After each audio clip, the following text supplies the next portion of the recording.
Good evening, everyone. I'd like to call to order the Tuesday, July 25th, 2023 Town of Rockport Board of Selectmen's meeting. Thanks, everyone, for joining us. We have a full agenda this evening with an executive session at the end. Something tells me that a lot of you are here for our discussion with Town Council regarding street performers. So what I would ask, just respectfully, is that we will have a period when we get to that issue very shortly. What we're going to do is I'm going to share some of the questions. I think I have it kind of consolidated. We received a lot of questions via email. So I'm going to ask those of Town Council first, and then we'll move on to questions, live questions. We can't have back and forth discussions with Town Council and the Board of Selectmen, but I'm happy to allow live questions as long as Deb Ecker, our attorney, is okay with it, which I think she's agreed to. And then the board can ask questions. We can ask, and discuss with Town Council. And then we'll also allow for public comment regarding the street performers then. So I asked that during the other public comment periods tonight, that we keep those to kind of everything not street performer related. And we kind of consolidate all the street performer stuff to one period. Does that sound okay with you, Deb?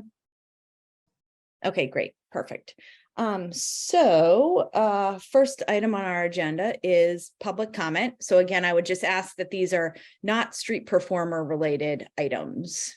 And I would let Monty, do you want to handle this? I see a bunch of names. Toby, you've been unmuted. Thank you. Toby Arsenian, 95 Granite Street. Rumor has it, and rumor is not always correct, that Herman Lilja has stepped aside on the Town's Affordable Housing Trust, and that the board has or intends to appoint Denise Donnelly to that position. Are either or both of those things the case? And then I have a comment. Hi, Toby. Yes, both of those things are true, and both were discussed at our last meeting, where the board voted to the board acknowledged Selectman Lilja's resignation, and we did appoint Denise Donnelly to the Housing Trust. My comment: if it is done, it is done, but it was definitely a mistake. And a serious one. It may or may not be legally a conflict of interest, but Denise Donnelly, along with yourself, Madam Chair, is a officer of the private trust that was set up also to a venture toward local affordable housing. As I said before, both groups will be competing for a limited pot of money. People in other towns will not be contributing to affordable housing in Rockport. So if you're hoping for contributions, as per your letter, yours and Denise, to the GD Times, you're directly competing with the town's Affordable Housing Trust. So I assume that you ran it by Town Council, if not the Attorney General's office, and that letter of the law, you're in the clear on Denise's appointment. That does not make it right. In plain common sense and plain fact, it is definitely a conflict of interest. And it is also against Denise's fitness to serve that she, along with yourself and one other, saw fit to vote against activating the trust when that was first put to the board some 6 years after the voters asked that it be done, and it was put into the bylaws. So I object strongly to the appointment of Denise Donnelly. I think it is deplorable. You should ask her to resign. I'll just make a brief comment. Denise, I'm happy to obviously let you comment as well. Toby, you should, I thought you were at our last meeting, but if not, you should definitely watch the recording. But it was explained that we have run the entire situation by Town Council. We have written opinions by Town Council that neither of our actions are conflicts of interest. And we have Town Council has also worked with the Ethics Commission And the whole thing is explained in the recording, and happy to provide you with a written letter from town council as well. Denise, did you want to add anything? I don't want to put words in your mouth. Okay. No. Great. But you should definitely watch our last meeting recording. I think you'll find it really helpful. Great. Next, Monty. Sula, you've been unmuted. Hi, Sula. Oh, hey there. Thank you. I just want to thank you guys again for at last time you met, recognizing that excessive train idling is a chronic health issue for Rockport residents. And I'm just wondering, has there been any movement on that? I mean, Paul Murphy was supposed to meet with Dr. Newman and, get the ball rolling on a task force. Has anything been done on that? Sula, would you mind just stating your name and address for the Oh, record? I'm sorry. That's My okay. full name is Sula Stephanopoulos. I live at 26 King Street. Great. I will say that I do know that Selectman Murphy met with Dr. Newman and have gotten the ball rolling. And I assume that Selectman Murphy will report on that later tonight during Selectman briefings. Is that? Yes, yeah. Paul? Perfect. Absolutely. Great. Okay. Laura, you've been unmuted. Hi, my name is Laura Evans from 77 High Street, and just following up on the petition that some over 150 of us signed and submitted to you folks regarding Long Beach in June, the renewal of the leases on the property and what we as landlords are going to be doing with the Barrier Beach ultimately. And I guess you folks have said that you are negotiating a lease in executive session, and we respect that. And we hope that we wanted to help the effort. A couple of us got together and redlined the existing public document, the Long Beach lease, and submitted that to you recently, just to kind of help in the process so that we could illustrate in real lease speak what it is that we were talking about in terms of the critical clauses. And so we outlined the proposed changes that are intended to encourage discussion about those critical issues that should be addressed in the event that the town does enter into a new lease with the homeowners of Long Beach, which needs to happen in 2023 because the current leases are going to run out. And so just to summarize, we put in a brief preamble of whereas clauses, and we did change the lease from the current 10-year term to 2-year terms, and introduced the term primary dwelling to describe the 154 houses there. And we put in roles for the Conservation Commission and the building inspector, added to the sections on alterations and approved plans and specifications. So it's not just the Board of Selectmen, but the appropriate bodies in town to approve plans and specifications. And then tried to clean up the language in the section titled non-lease property to clarify and simplify that so that it's just clearer than it currently is. And then added a section on substantial casualty to amend and define what substantial casualty is as a circumstance where if the total cost of repair of a dwelling is in excess of 50%. And so we thought, hopefully this will help in the discussions, and thank you for the opportunity to submit this red line lease. And hopefully in the months ahead, we want to thank you in advance for your leadership and bringing some professionals to town to help educate us on what the science is behind proper management of a barrier beach. And, we just have a lot of responsibility as a coastal community and, for all of our beaches. And hopefully we as a community will be educated, and so we can collaboratively come up with the proper management approach to our responsibilities. Thank you for the opportunity to speak. Thanks, Laura. I did just want to clarify the email that you sent yesterday with your red line lease said something to the effect of because you hadn't heard back to us. And I just wanted to clarify. So you submitted the petition to us on June 2nd.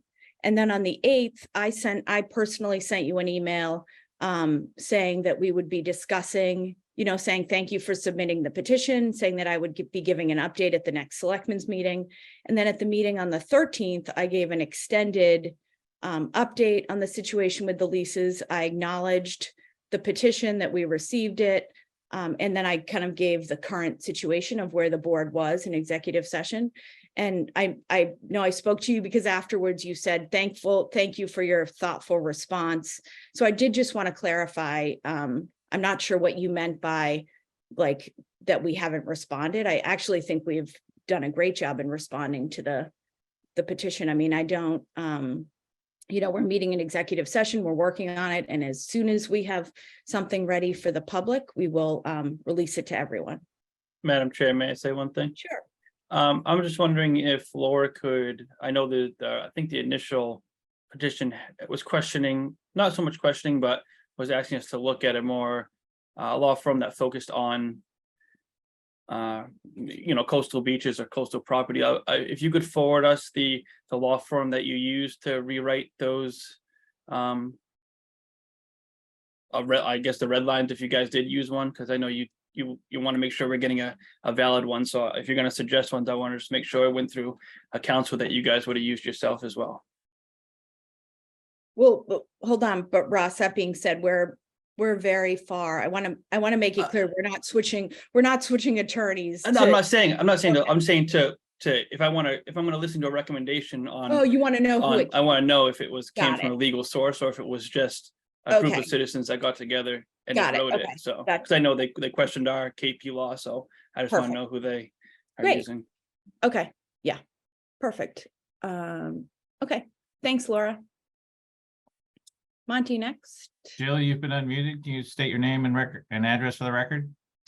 Yes, thank you. Good evening. My name is Jill Schaefer. I'm an attorney at Prince LaBelle in Boston.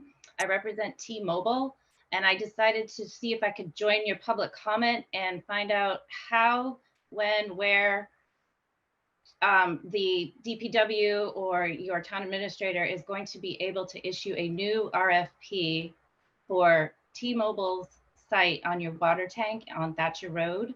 The lease expired in 2015, and between T-Mobile and my firm, we've been trying to get in touch with anybody to see when the RFP will be issued, because T-Mobile would like to stay on the site, but they can't go month to month for years upon years.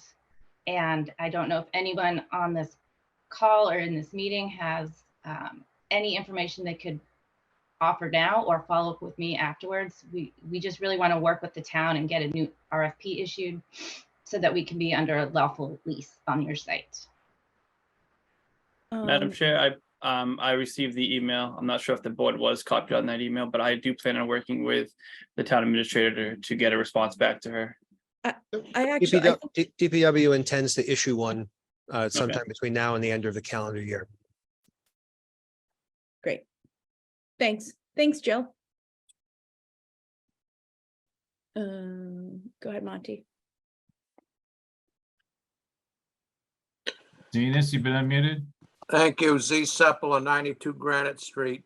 At one of the last meetings, I don't recall which, I mentioned that I get intermittent audio outages on these Zoom meetings.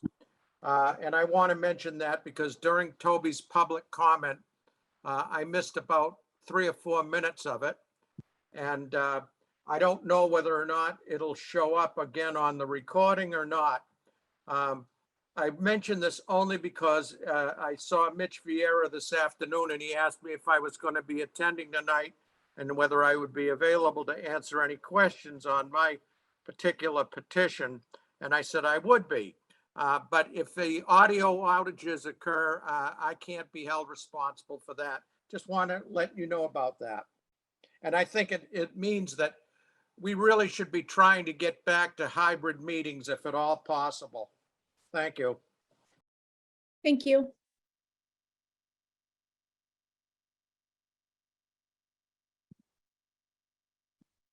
Next, Monty. Yeah. Eric,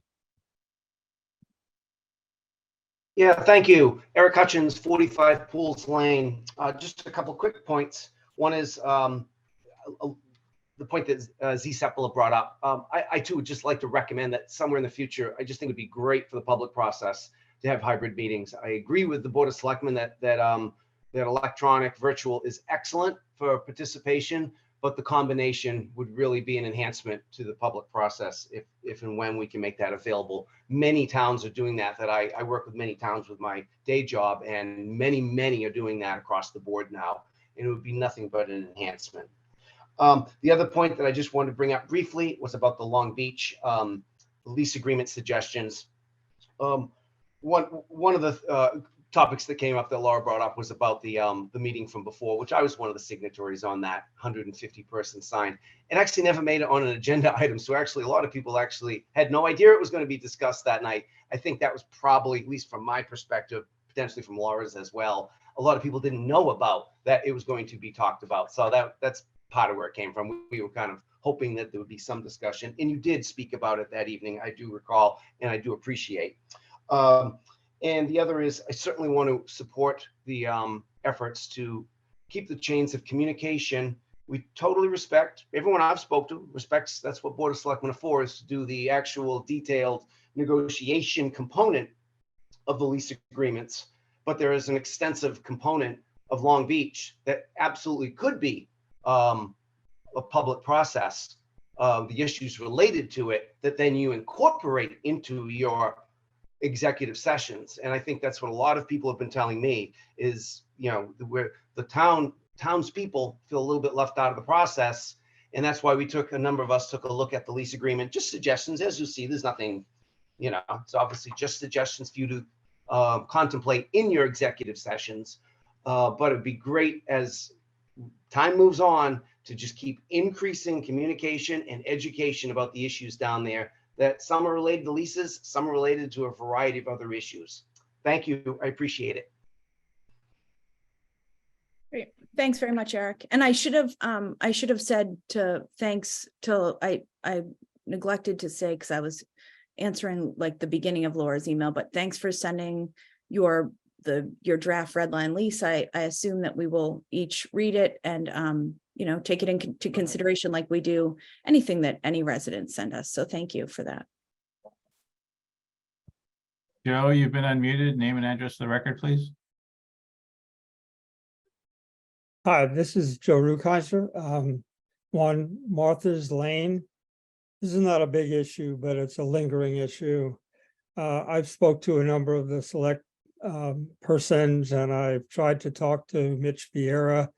I've talked to the DPW commissioners. I've talked to the Open Space and Recreation Committee about the lines that were painted over the tennis courts, basically taking away the ability of local people who are not part of a fundraising organization to use the nets that are already there for tennis in order to play pickleball. And that the nets and the net posts that are owned by Cape Ann Pickleball, an organization that uses the courts for its own use and membership, those lines are still there.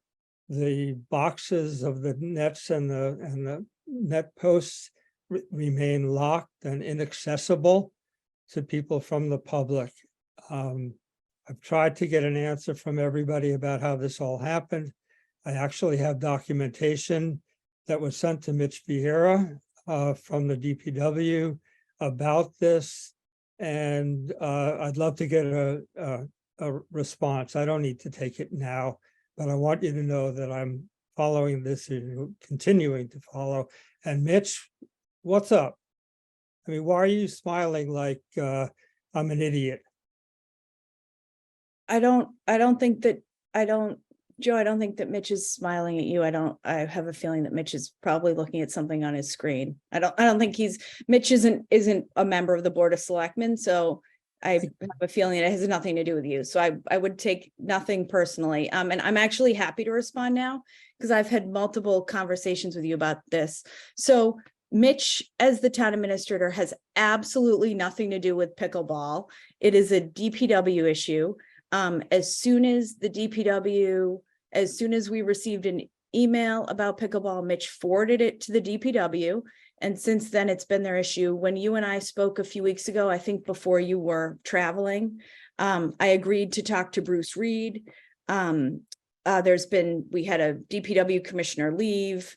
We have just appointed a new one. I actually have a meeting with both the DPW director and the head of the commissioners, who is now Bruce Reed, on Monday, and this is on my list to discuss with them.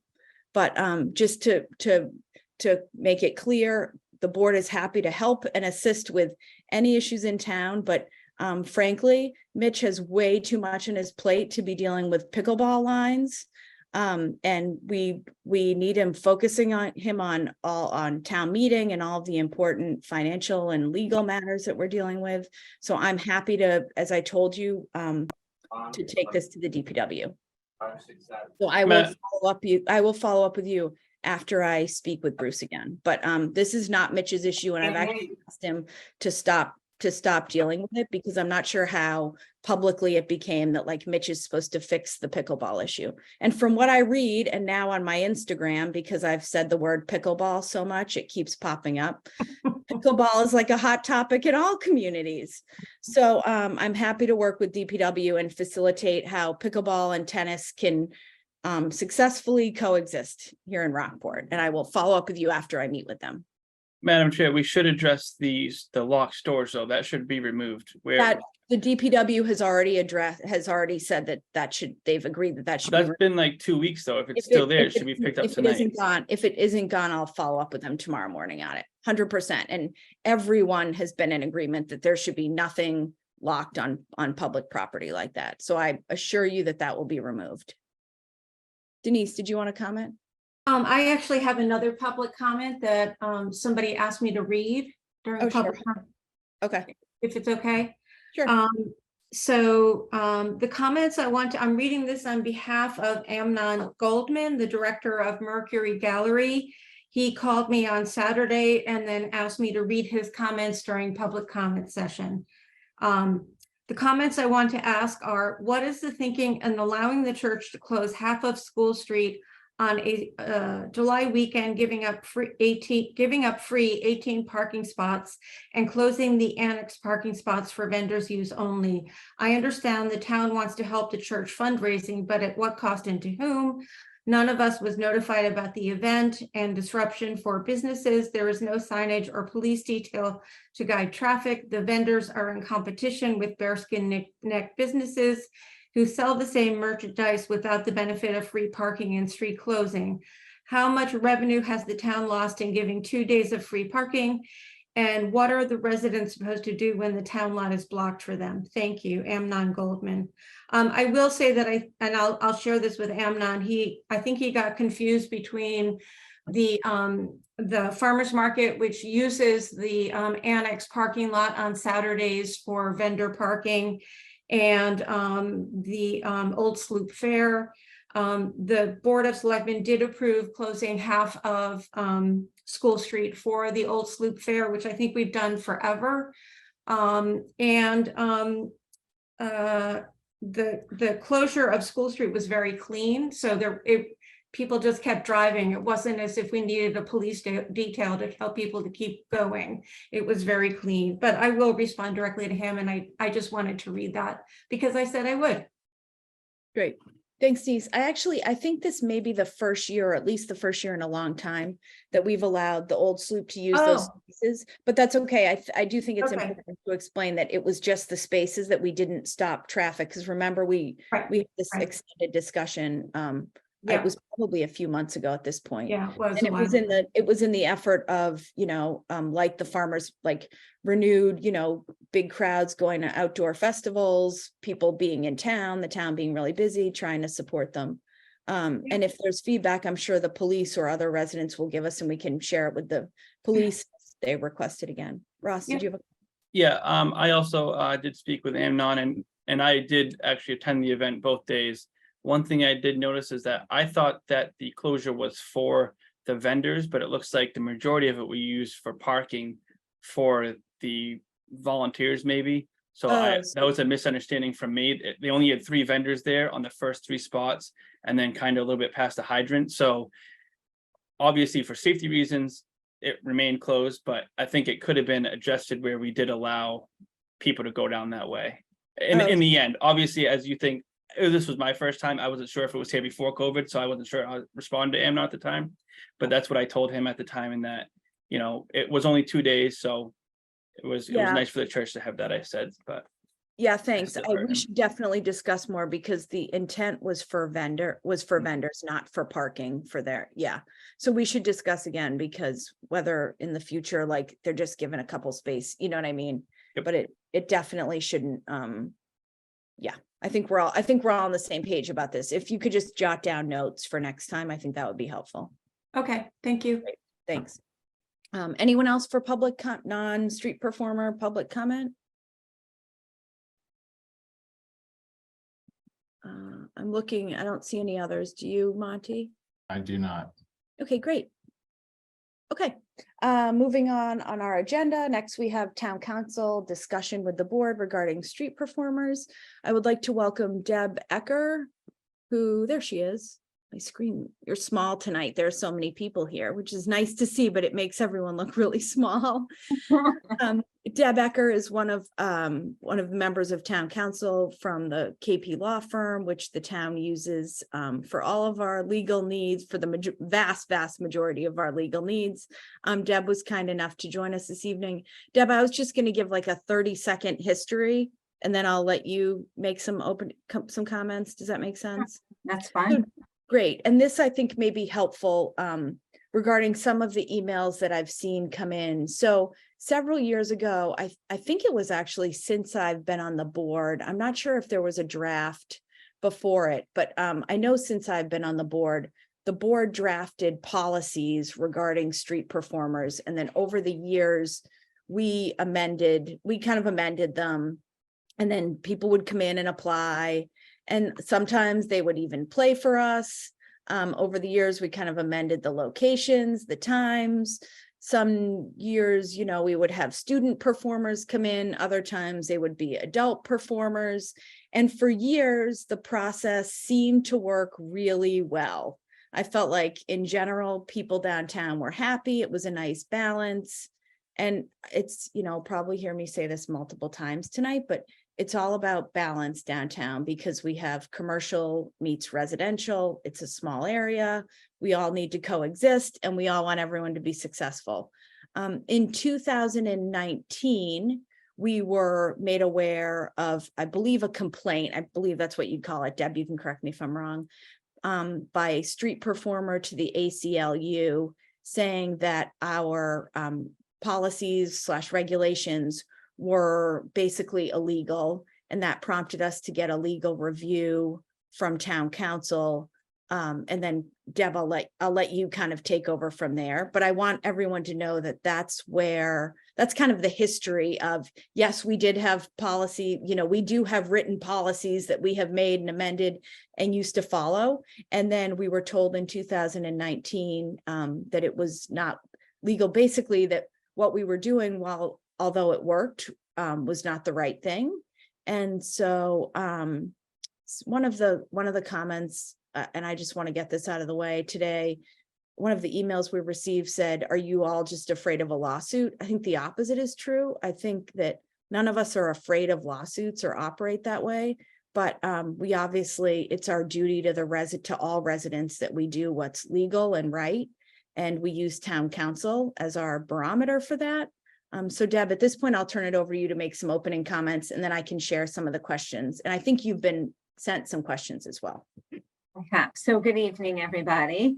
So Sarah is correct, Madam Chair is correct that in 2019, the town received a letter regarding a complaint about the policy from the ACLU, challenging it under the First Amendment, providing case law and whatnot. And so my colleague here reviewed it, and I've obviously since reviewed it. And the ACLU was correct that the policy is written and it still is as I understand it, it still exists, although it hasn't been enforced since 2019, does violate the Constitution. There's a very limited means that the government can take, and the town is a government, to regulate speech that's on public property. And I know most of at least the emails I've received are from Bearskin Neck, but any public property, for instance, sidewalks and street, are considered public forum. So any regulation or restriction of speech on the public flora has to be content neutral, but it also has to be very narrowly tailored to serve a significant public interest. And so the cases that the courts have issued have found in most instances that while, you know, some may not like some of what's being said or the volume in which it's being said, that under the First Amendment, individuals such as street performers are able to be there. I do understand as well that some of the performances are on private property, and that's not something that the town obviously can regulate unless there becomes a public safety issue. So that's the general background. I have received many of the questions, although Sarah, if you want to read them to me. I will say from the outset, though, I'm not going to entertain hypotheticals, right? I can tell you in general the legal parameters of what the government can do. There are some other towns that I've seen on their website that have faced similar challenges. Some as well still have their policies up. It's not that they're being enforced, or perhaps some complaints haven't come in about them. So if Sarah, do you want to read the questions, or do you want me to? Do you want to just, I mean, it's up to you. If it's easier for you to just kind of go through the, you know what I mean? You may be able to paraphrase better because some are hypothetical. So you may be able to just paraphrase better in a way that you can appropriately answer it. Sure. So I understand that some have talked about their own rights and what those rights are. But those have to be balanced, right? With the, you know, the government, the town can only regulate so much. And again, the case law here is clear about street performers on sidewalks or, you know, public ways. And so if it's not blocking, for instance, handicap ramps, if it's not blocking traffic, you know, whatnot, if there's not a mob that's forming, that's, you know, causing people not to be able to, you know, exit, then it has to be allowed. There are some towns, the city of Boston being one of them, that have noise bylaws in place. But again, noise has been found to be protected under the First Amendment to some extent. And they're very difficult for a number of reasons to enforce. Some due to the background noise, how you measure them, etc. I'm trying to see what other questions there may be. I think those really were, the questions really, as I read them, were what can the town do to stop the street performances, or perhaps to regulate them. And I understand that the policy is still up, and maybe we can talk about having that removed so it's not confusing, because it does indicate that there is some enforcement going on where there was a vote that it was not to be enforced because of the legal challenge. Yeah. So I'm just kind of looking at them at the same time. So and I'm going to kind of mix and match a little bit just because of what you've already said. But one of them asks if because Bearskin Neck is a high traffic area with narrow, like would that be a way to regulate more? That's more an enforcement issue, right? So if, for instance, and I said I wasn't going to do hypotheticals, but let's say there's a street performer in the middle and there's such a mob that people can't get through, or it's on a handicap ramp, or it's causing a fire hazard, you know, that would be something that the police would become involved in, because it would become a public safety issue. But the problem with having these blanket policies is it's considered prior restraint of speech under the First Amendment. So you'd have to call out every hypothetical in the policy, which would be impossible. And Madam Chair, I believe the police would not remove this performer. He'd only ask them to move along, so it wouldn't solve the issue of getting rid of a performer, is my understanding. That's correct, Ross, absolutely. And then we did receive from an attorney, I'm not sure who the attorney represents, but from an attorney, kind of 2 pages of questions. The majority are regarding our policy, which you've just said that we aren't able to enforce. So I think it's a waste of time to kind of go through each of those. There are a few questions at the The only thing, Sarah, I would, and I don't know if you were on the board, there was a vote not to enforce it. It's not that you're not able to. Oh, right. Yes, exactly. Right, yeah. right. Yeah. And then I think a couple of these make sense. Has the board or town received any communications from the ACLU relative to the policy in the last 5 years? If September 2019 is the last 5 years, then yes. I think we also received something just a few weeks ago. Couple weeks ago after the chamber meeting, we got a Yeah, call from the ACLU. Yeah, Right, because it was regarding, because the policy's still up, is my understanding. There was a Google search. So sometimes when you do, I believe this is how they got it, right? You get old links. I don't know how, so but the policy's still up. So I Yeah, think that was the application has not, to clarify, has not been on the website since 2020. If there was an old link, that was probably some cached link from a Google search for that. The policy is a different story. The application is not where it was. Okay. And then there's a question about a specific street performer. I'm not obviously I can't answer a question about a specific person. And then it asks about, have we identified certain locations? We did, but then we were told that we couldn't, we couldn't enforce our policies, which obviously we voted to do. right.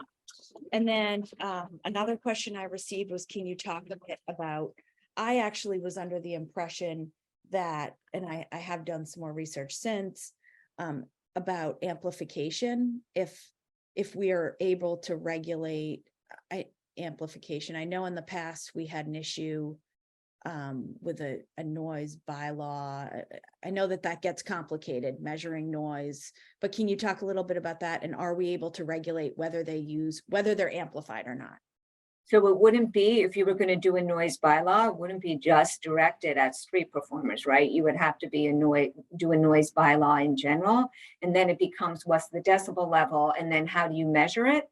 And is the measuring accurate because of ambient noises, right? Background noises, they're very difficult to enforce. But that is something that I know, even if you just Google the city of Boston has, and others have. I know that it was tried, but for whatever reason, you don't have one.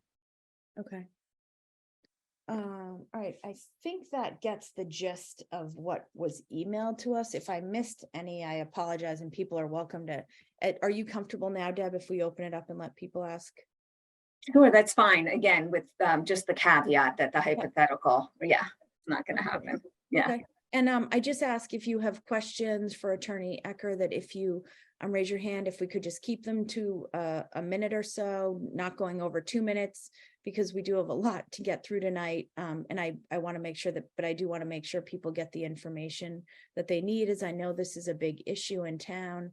I will also say that it's sometimes hard to explain to people, and people are shocked that for as many emails that we get, against, the street performers and the noise, there are a lot of people who support them and host them. And that's part of finding the balance in town.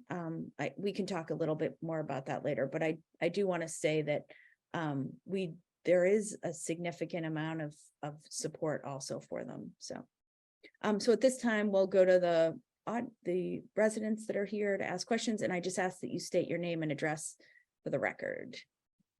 Monty? Francis, you've been unmuted. Thank you, Madam Chair. My name is Francis Powell, and I'm an attorney at the law firm of Nelson Mullins. I've been engaged by one of the business owners on Bearskin Neck. I understand we'll have a period of public comment later, so I'll just keep my comments right now to questions for town council. I understand it's at the procedure, Sure. Madam Chair. That's great. Thank you. Is the correspondence with the ACLU publicly available? And I'll advise the board that I submitted a public records request, but is there a way to just put that on your radar so that we can see what the ACLU has communicated to the town, number one, and then number two, can we get a look at the opinion letter written by town council? I know KP does a wonderful job at what they do, but a second set of eyes may also potentially give some opportunity to see whether or not there are opportunities to at least place some restrictions. I don't think it's an unfettered right to perform wherever you want. There are time, place, and manner restrictions that can be applied, but that was one of my questions. And another question was, notwithstanding the decision not to enforce the policy as written, are there any parts of it that are still enforced, such as requiring a permit or requiring that performers pay any type of fee? So I can take them, and I'm happy to speak with you. I understand you represent a client, so I'm not going to engage, obviously, in legal wrangling. The ACLU, I know you have a public records request, will respond in due time. That letter, I don't do public records, my colleague does, but I'm anticipating is most likely a public record. The town council opinions are typically confidential, so I'd have to, attorney-client privilege, I would have to speak with, obviously, the Board of Selectmen and the town administrator about that. And my understanding regarding the policy is it's not enforced. There is no permitting, no aspect of it is enforced. Again, if there's a public safety issue, it is for the police to enforce. Thank you. I think those are the only questions I had, and I may have a few more comments when it comes time for the public comment portion. Great. Thank you, Madam Chair. Great. Looks like Kathleen. Kathleen, you've been unmuted. Okay, hi. I may have missed something that was already addressed, so I apologize in advance if I did. Could you state your name and address for the record, please? Yeah, Kathleen Miller, number 2, Timer Way, Rockport. And I have a business down on the neck. And I was just curious about collecting money when you're a street performer, and if that's an issue if you don't have a license. And again, maybe I missed that already being raised, but I just was wondering if there was any regulations around that. There's not, and it is okay for them to collect money for doing it. Some of them actually, well, I haven't been where you are, but I know in Boston now have the Venmo code that you can contribute to. So from a legal standpoint, I think they're covered by the First Amendment and are able to do that. There's some case law to that effect. Okay, so that doesn't have anything to do, it's just covered under just freedom of speech, just collecting money is as well. Okay, and I'm with somebody here too. Yeah, hi, Daniel Palmer, 1 Lois Lane, Rockport, Massachusetts. How are you? Good. How are you? This is some, hold on one second. Let me just comment on that. This is something that we've actually brought up in the past, that they're not selling anything and they're not requiring payment for a service. They just have a hat out and maybe a Venmo scan thing. Okay. Yeah. So I guess so in the interest of, so as I understand what this law is, I could go to any public street in Rockport, talk for as long as I want, for as loud as I want, be as disruptive as I want, and I am 100% in my right to do so per the town of Rockport. Is that correct? So For the Constitution. It's a broad hypothetical, but under the First Amendment, public sidewalks, yes, are protected. You're content neutral unless there's a significant government interest in restricting it. You are allowed to stand on the sidewalk. That's why you see protests, etc. Yeah, but they don't usually last for 7 hours every weekend for an entire summer while people are trying to run their businesses. May I just interject? It's not per the town of Rockport, as Attorney Ecker pointed out. It's per the First Amendment. Understood, but Yeah. I'm saying the town of Rockport is a proxy for the First Amendment in this particular instance. So there's really no protection for these businesses who are subjected to this endless, technically free speech, which really is like an endless protest. There's no protection for the businesses at all who are subjected to this hour after hour after hour, day after day after day, to the point where it's so disruptive to these businesses that we have to get on this meeting to talk about it. Nobody dislikes buskers. We all like, you know, supporting art. We're artists and we're creative people. But is there any way to have any balance at all? It seems like this person's taking advantage of this you know, the ACLU's hardline stance here, and we've all kind of adopted a very hardline stance to the ACLU stance. It doesn't seem like there's any compromise or middle ground here. Is there? Are we missing anything? This seems very cut and dry to me, and really not in favor of any of the businesses that are trying to make a living down there. I will say that it's important to note that the majority of the busking that we're talking about, that we get complaints about, is done on private property. And the buskers are hosted by other local businesses. I think that's really important, that that there is another component to this. You know, in the past, I've asked businesses that have reached out to me if they've communicated their feelings to the businesses that are hosting the buskers. In the past, it's been met with a no, you know, we don't want to engage. We can talk a little bit more about that, Deb, but I do think that's important to note, that we're not just talking about public sidewalks. Yeah, that brings up an interesting point, which is, how do we know? So if I'm on the street on Bearskin Neck, that is public. And if I'm on a sidewalk in front of a business, that's potentially public, but maybe private. No, Mitch, can you clarify that a So, bit? in front of businesses on Bearskin Neck, the town roadway is not necessarily all the way to the front of the buildings, in front of all the properties. You know, I don't have a map in front of me, so I couldn't say which ones are and aren't. But I know that the roadway layout does not just go all the way back to the buildings. So there is some areas that are private property in front of some stores. Beyond the sidewalk, just to clarify. There isn't even a sidewalk. There isn't. It's just that there's no roadway. sidewalk on Bearskin Neck. Yeah. Okay. Okay. Let's move on to others who have questions. Can I just point out one thing, Madam Chair? Sure. We also get posts online and emails about other buskers that they like.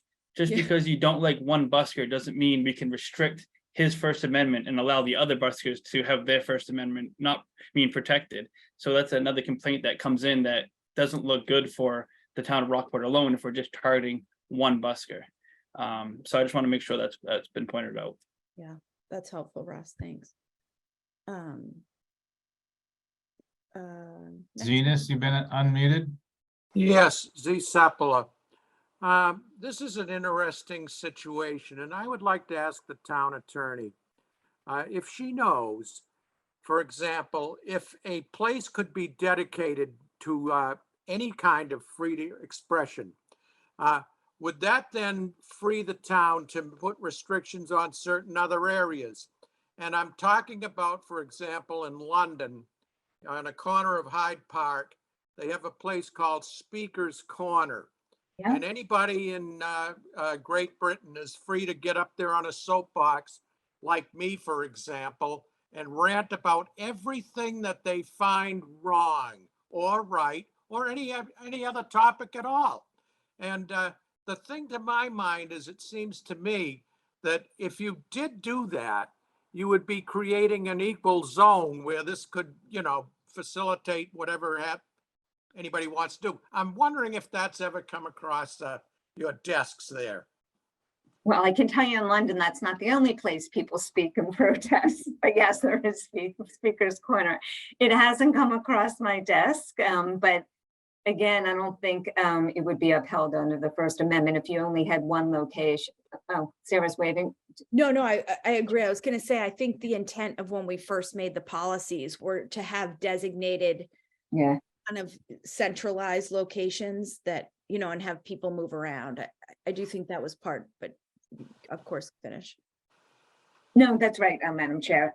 So yeah, you can't restrict it like that. It may, if you want to have a Speaker's Corner, draw some people, but probably not the street performers, because they want to be on the street performing where people are. Yeah, I will say, being like a news nerd, I've followed closely the battle in Boston that Mayor Michelle Wu has with the protesters outside her house in her neighborhood. It looks to me like they were able to come up with an ordinance that like doesn't allow for it overnight, but beyond that, obviously freedom of speech has prevailed, and they have, you know, protesters outside her home where she has small children and elderly neighbors. And there it's like bordering on harassment or is harassment, but it's very interesting there. And obviously freedom of speech has prevailed as well. Yeah, they were allowed to shout into the megaphones, but they have a noise by ordinance, but still they were allowed to stand out there in Yeah. all hours. And I believe that the noise ordinance is from, I think it's 7 PM to 11 AM. So even they have an allowance within their ordinance that they put in place in Boston, I believe. And and those protesters showed up at the mayor's house right at 7 o'clock, 7:01. Yeah. So the police could not enforce that. Right. Yeah. And I think the noise we're talking about is significantly louder. Oh, yeah, no. Yeah. And Anyway, again, let's continue. Yeah, sorry, Ross. as Deborah has pointed out, if there is disturbing the peace and you can prove it that it is a disturbance to you, then the police can do something about it. But again, the busker won't be removed. They'll most likely be moved along. There are rules that, you know, I know you said you want to go around yelling and disturbing the peace. You said it yourself, you'd be breaking a law right there, that there's a law against disturbing the peace. But besides that, there are other things. I've mentioned it multiple times to businesses. If they cause a crowd downtown, the police will move them along because that becomes a safety issue. Saying downtown is a high traffic area, but we have hundreds of people walking around regardless. So that wouldn't work in that sense. It wouldn't hold up in the court of law, I don't feel. Just because it's a high traffic with cars, it's also high traffic with pedestrian foot traffic as well. Yeah, got it. Okay, other questions for Attorney Ecker? We keep moving. Anyone else? Okay, at this point, Deb, are you okay if I just kind of shift? You don't mind hanging around for a bit longer if I shift? I know a few people mentioned that they just wanted to make comments on it. And then if any other questions come up. So at this point, we'll shift to comments, public comments on this like we did for last week. Does anyone else have comments?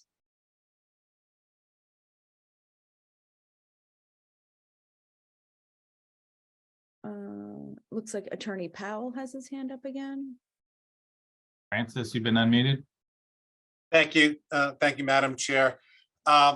So before I just ask a couple of questions now, I just want to make a few comments. I know Town Council has identified some First Amendment concerns and that the board has relied upon Town Council's opinion that the policy is currently written may or may not be violative of the Constitution. But I just want the board to know that the First Amendment rights of a busker are not unlimited. So I've heard some commentary that suggested that there is no ability to limit what or where a busker plays. I beg to differ that the First Amendment rights of the busker or buskers are that broad. I'll just quote from a couple cases. I didn't come here really ready to talk about the First Amendment in too much depth, but First Amendment is not to be treated as a promise that everyone with opinions or beliefs to express may gather around him at any public place, at any time, a group for discussion or instruction. That's the Supreme Court in Kulos versus New Hampshire. Expression, whether oral or written or symbolized by conduct, is subject to reasonable time, place, or manner restrictions. Such restrictions must satisfy 3 conditions to be enforceable. They must be justified without reference to the content of the regulated speech. So you can't care about what it is they're actually saying. 2, the conditions must be narrowly tailored to serve a significant government interest, not compelling, significant. And there's some, reasoning between the difference between a significant government interest versus a compelling government interest. You have a little more leeway to regulate when you're only dealing with a significant government interest. And 3, the regulations must leave open ample alternative channels for communication of the information. or in this case, communication of the music. That's from a Ninth Circuit case, Berger versus City of Seattle. So here I would submit that there are other alternative channels available for the buskers to play.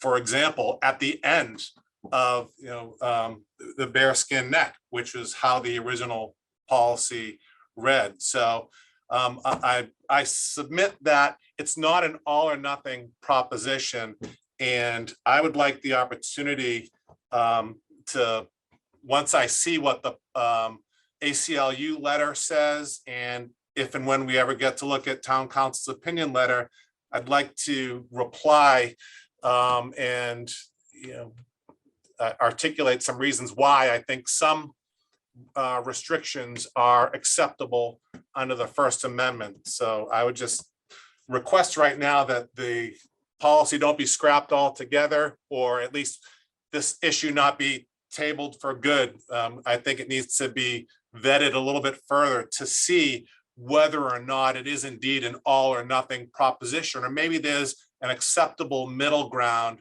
that can still be compliant with the First Amendment and that can also address the concerns of the business owners. And then lastly, I don't want to sound snarky here at all, but I hope that the board is willing to fight for its business owners. You have a petition from 29 owners that say that their businesses are being impacted by this. They're pleading with the board to do something.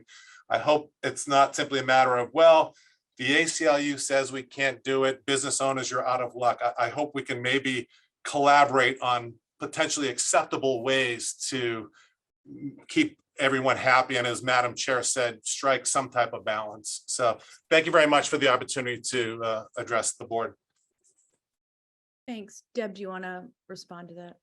No, I'm not going to go back and forth with the legal wrangling. I obviously have a different interpretation of the cases, and I am aware of the Seattle case, and it's very fact specific. Madam Chair, if I may ask a question. Does the First Amendment define the difference between speech and music, Deborah? I don't believe it does, No, but if you it can does advise not. me, it does. Thank you. Okay. Other public comments? Then we'll just shift to board. I know some board members wanted to ask a few, maybe other questions and maybe give a comment as well. Monty, I don't see any others, do you? I do not, Madam Chairman. Okay, so at this time we'll shift to Board of Select Board members who have questions for Deb or comments. Selectman Lilia? Yes, I understand the frustration here with regard to the buskers. But I will also remind ourselves, the board, that we go to great lengths at the beginning of each season to evaluate the requests of different businesses that come to us and want to have outside activities. And we constrain them to a certain times of the day. We are also very interested in the volume associated with it. We've had our complaints, or we evaluate the complaints that have been sent to us by neighbors, and keep that in mind when in fact we are going to renew the opportunity for some of these businesses to have an outside event during the course of the summer. So in one sense of the word, we pay much attention to it at a point in time. But with regard to what's going on in Bearskin Neck with the buskers, it seems as if we're dismissing the same considerations that in fact we go at great lengths to review in the springtime. So I see a difference of approaches here that unsettles me. I certainly think that we can deal with time of day. I have not heard that volume cannot be monitored and cannot be controlled. There are difficulties, as I have heard. That doesn't mean it isn't done. It doesn't mean it can't be done. It just means that there are these other considerations that place burdens on us as a municipal group or the town in general. But that doesn't mean we should back away from our responsibility to control what is in fact happening in the town. Thank you. So, Herm, I think you may be confused. The the entertainment licenses are for businesses, which is what we discussed at the beginning, that It's exactly buskers true. they're I not understand. businesses. I Right. fully understand. But we still constrain them with regard to hours of operation, and we constrain them with regard to volume. Right, which And we- and we- we're allowed to do because they're businesses. Madam Chair, if Well, I that- may explain yeah. one thing. So instance, for the one busker that causes the most disruption, if he was being paid for by the business owner, we would be allowed to step in, but he's not. So he's, and you all also indicated events. So events are most likely a location based, we'll be closing down roads, or we'll have details provided, and they'll be drawing a large crowd. Buskers are not a event. It's, he could be a mobile busker for all he wanted, you know. It doesn't have to, he's not coming and setting up one location. As far as I know, there's buskers that have traveled up and down the road on Bearskin Neck, and then we have that one that everyone keeps mentioning that was on someone's private property that does stay there, but that's, again, it's even more protected on private property. Yeah, and I think the key difference here is, I think that back when we thought we were allowed to, we actually, our policies regulated the buskers very, very consistently with how our outdoor entertainment licenses, our event outdoor entertainment licenses. I feel that we're very consistent. I actually feel like they're consistent with our outdoor display permits, which I think, you know, are all intended to strike a balance between supporting the businesses and respecting the residents of the community. I think the key difference here is that we are talking about First Amendment rights and just United, you know, just citizens, not businesses, not someone charging for something. I understand. I understand the distinction you're trying to draw. I don't see it quite that way. I see it as a matter of, are they disturbing the general public or are they not? Because the only other comment I would make is, are we to believe that there is no community in the state of Massachusetts that does not have guidelines or policies that pertain to street performers, what they can and they cannot do? Is that what I am to believe? I don't think that's true. But So, Madam Chair, if I may again. I'm being led down that street as if that is the only answer I can draw from what is being said. So there are different communities. I've been working with the chamber. I reached out to the head of the chamber. He sent me a bunch of other communities that had policies and ordinances, and I said, yes, we have one as well, but can you tell me if they're enforcing it? And I'm still waiting for a response from them. I have not yet received one. They are trying to get back to us about that. So I will state that it is being looked at, and in the sense of disturbing the peace, just so Selectman Lillier is aware, the police do get phone calls. They do go down and check out the busker, and then they have to make their decision. If they don't feel that he's disturbing the peace, well then who's going to make that call? Are we going to let one business owner versus another business owner, or are we going to let the police officer make that call, who does go down and makes the call? If he doesn't feel that he's disturbing the peace, he moves on. So again, we don't have any equipment that checks decimal meters, not decimal meters, whatever they're called. Yeah, so Well, we also don't have a noise bylaw. yeah. So I think it's important, Deb, could you let us know how many cities and towns KP represents and how many, like, you know, I'm assuming that you're dealing with this on a lot of levels.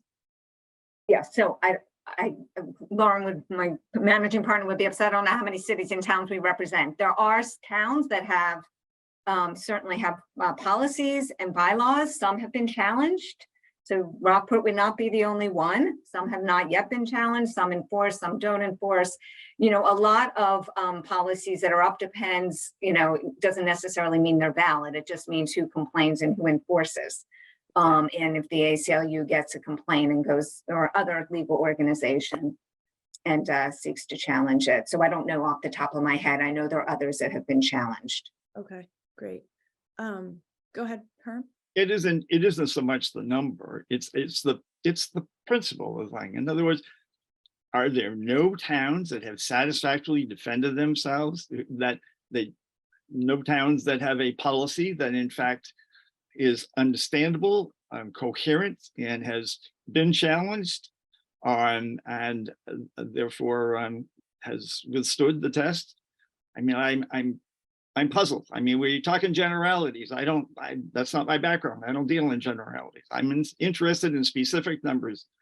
And until I get specific numbers with regard to how many towns have policies or how many towns enforce those policies, how many towns have had their policies challenged, I'm left with the feeling that we're throwing up our hands and doing nothing. And yet we do, with regard to businesses, you can say that, as opposed to individuals, it's still noise. It still is the public being bothered by what is happening around them. So that's my point.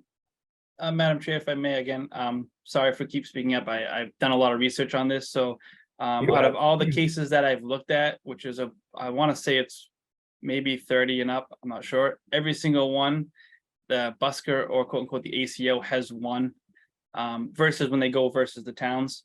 And again, obviously it's excessive payouts that get brought forward for the First Amendment. So I have looked at multiple cases. Obviously, I'm continuing to look at more, and I will accept any that they've lost, so I can review those as well. But I'm no Deborah Ecker over there, so I'm sure she'll know a lot more about it. But I have done extensive research on this matter for the past 3 years. Help me then and send me some of your information. I'd greatly appreciate it.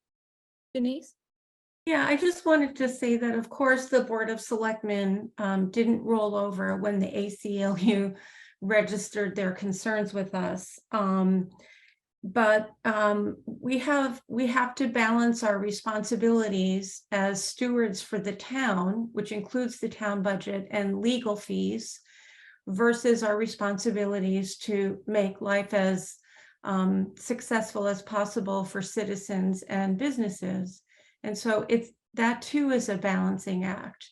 And the Board of Selectmen relied on the advice of our town council in making the decision not to enforce those policies, which apply once again to individual citizens and not to commercial enterprises. It's two separate considerations. There's no comparison between the two.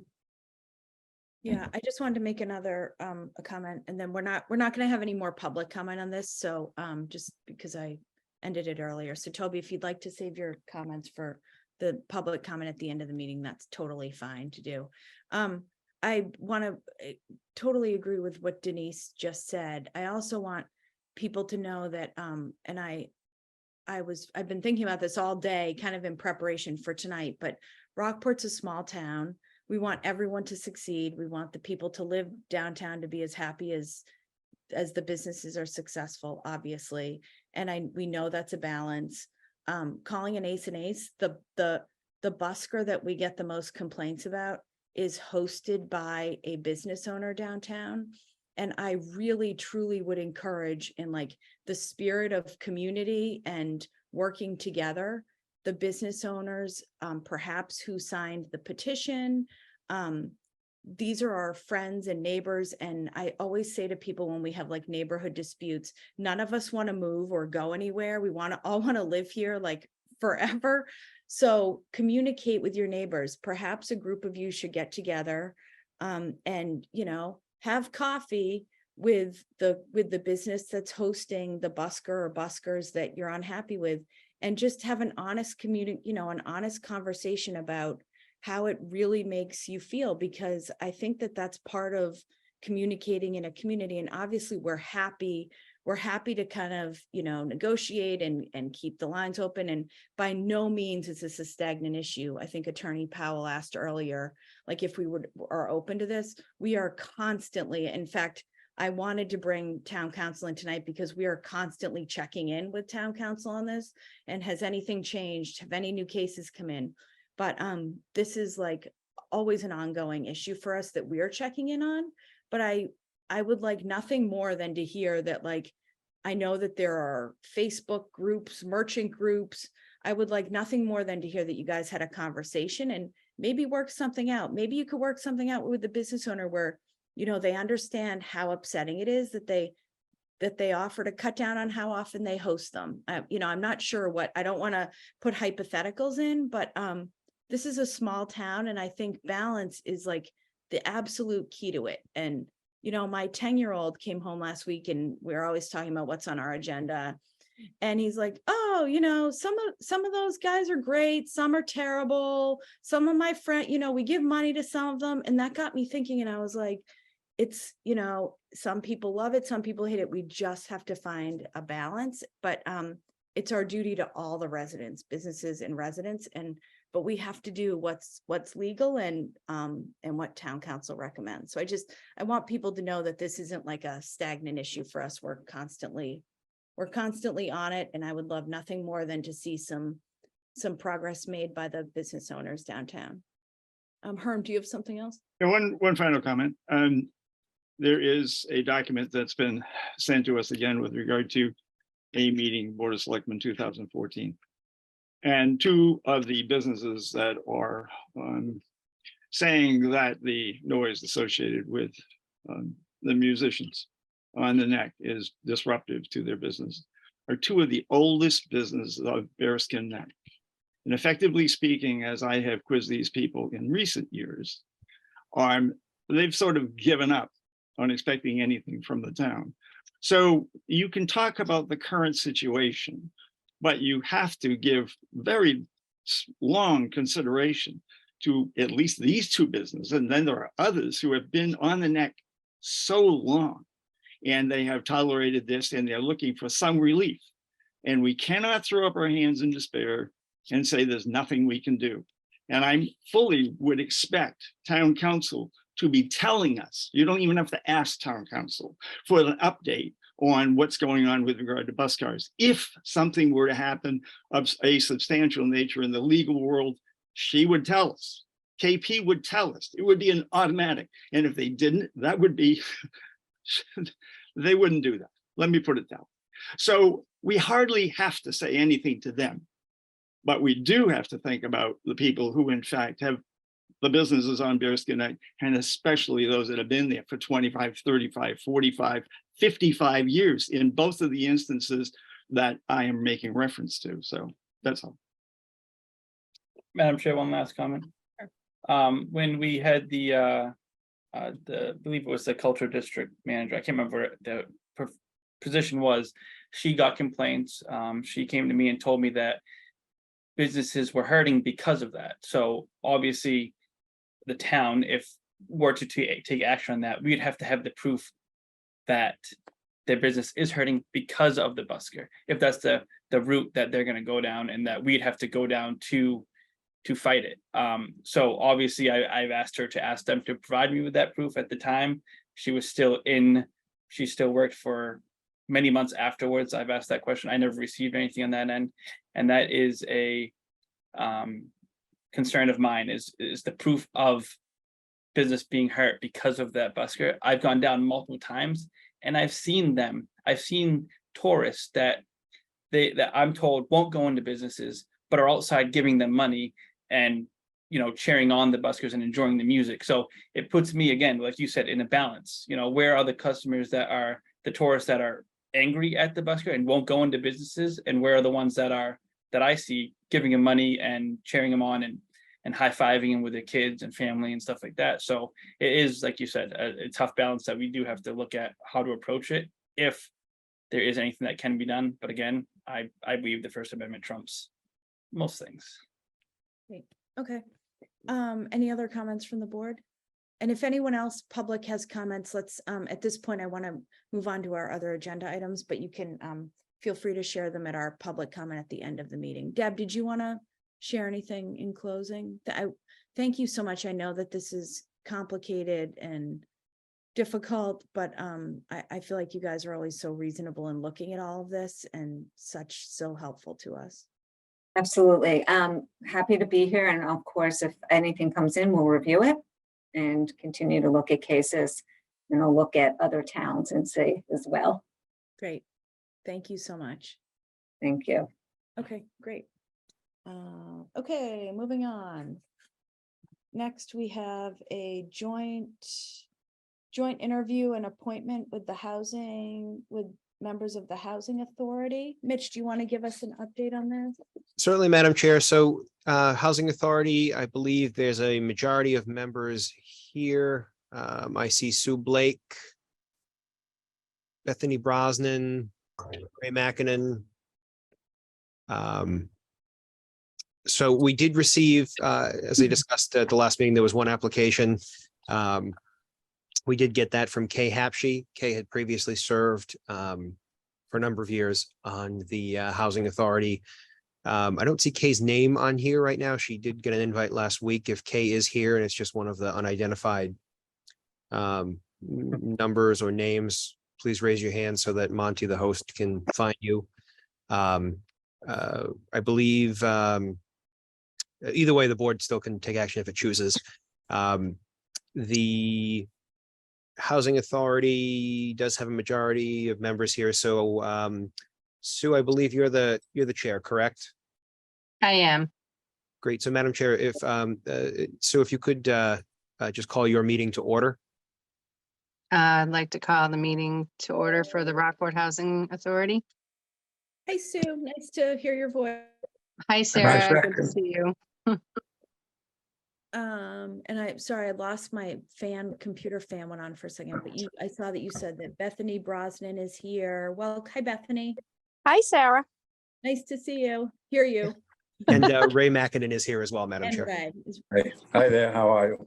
Hi, Ray. Good. Nice to see you. Oh, there you are. You're right in front of me. Yeah, there we are, yeah. Nights we have two or four screens of people. It's a lot to, I actually need my glasses.